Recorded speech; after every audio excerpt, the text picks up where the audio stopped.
What about Benji? Slightly different issue. You said in the mountains, you think they'll be more fine, don't really need Wout. How do you see Jonas and Roglič working with Pogačar? Do you think they're just going to try do Basque Country 2.0? Now when it comes to Roglič versus Vingegaard, Roglič and Vingegaard versus Pogačar, we won't start another in-house rebellion between the two here. But Roglič and Vingegaard, I think the comparison with Itzulia is not necessarily the right one, because in Itzulia I've got a situation where Roglič and Vingegaard are working together and McNulty and Pogačar are working together. Now, in that stage where everything turned around, where Roglič ended up winning the race, that's where McNulty was ahead of Pogačar in GC, and therefore Pogačar was working for McNulty in the valley quite a bit, and therefore did not have the energy to respond anymore on the climb afterwards to try and put a dent in the gap that Roglič had. So if that work didn't happen, the race might have looked a slight bit different. I still think Roglič would have won.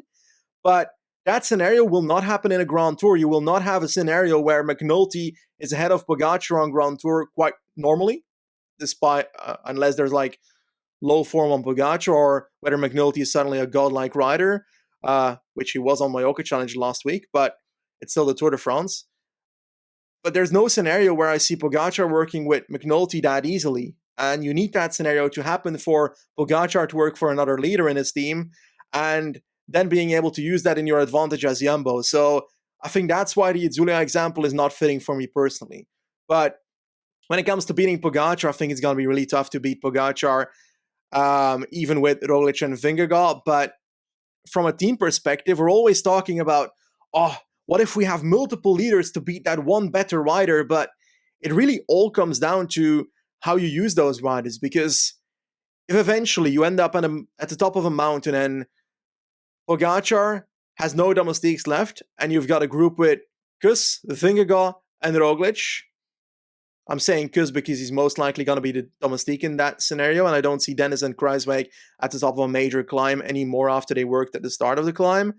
Roglič and Vingegaard are the ones that will need to roll attacks on Pogačar, but we saw what happened on Prati di Tivo with Ineos, where Bernal and Thomas were rolling attacks on Pogačar, and he basically toyed with them. So the difference will be, is Roglič and Vingegaard a better duo than Bernal and Thomas? Quite certainly. Are they strong enough to roll attacks on Pogačar and therefore find a way to drop him? I think it depends on the situation in the race. And if they find a very long climb in 30 degrees, then perhaps it's possible. I think Jonas should be the attacker. I think it should be like when Jonas went in that break with McNulty, the stage before Arate on Basque Country, and Pogačar has a difficult decision. Am I going to chase Jonas Vingegaard right now, if he's saying, assuming he doesn't have Formula or Mica, with Roglič sitting in my wheel? Am I going to do that? And he has to. That's a difficult decision for him to make. And Roglič and Pogačar, they're like literally almost the same level on climbs. Like in road stages, toe-to-toe, practically the same level. I assume Jumbo-Visma are thinking, and I think it's the right way to approach it, that if you add that element of Jonas putting a bit more pressure on Pogačar to have to do things defensively with Roglič sitting behind him, that Roglič can take advantage of that.